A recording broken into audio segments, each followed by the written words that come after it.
guys, this is Eric. This is Matt. And we're here to do the video review for Lost Season 5. A really big season for the show because after a few seasons of kind of playing it coy, this was a season where they threw down the gauntlet and said, we're a science fiction show, and we're specifically a science fiction show about time travel. So starting off, Matt, what did you think of how time travel has become such a part of the show?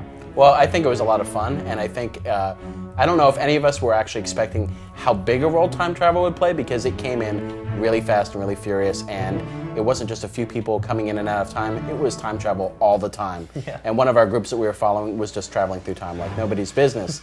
And I think, at this point, the sci-fi element might have shed a few viewers from the show, like confused a few mothers here and there, some of the people who weren't used to that genre, who maybe were watching the show for more soap opera-ish elements. Yeah, it did, but I thought, it was great that they kind of said, look, this is what we are now, so hope you're going to go with us on this ride, and if you do, you're going to have a really fun time.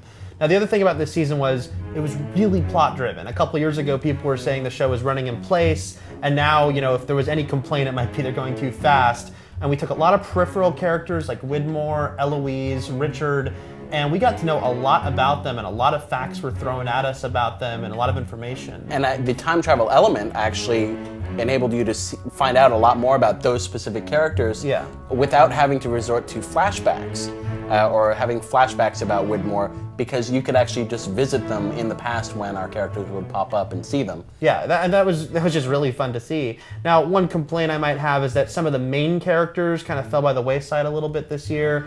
Hurley, Sun, they kind of, had some strong stuff at the beginning of the season, but when they got back to the island, we didn't, they didn't get that much strong material. Desmond had some great stuff early on, but then kind of disappeared in the second half of the season. And Jack really didn't have much to do until the two-part season finale, when I actually really liked what he became, but before that, he just was kind of there. He was kind of hanging out. Yeah. But yeah, so there was some really standout episodes, though, throughout the season, too. Starting, I'd say, with Jughead, the third episode, which we saw together with a crowd of critics who ate it up, including ourselves.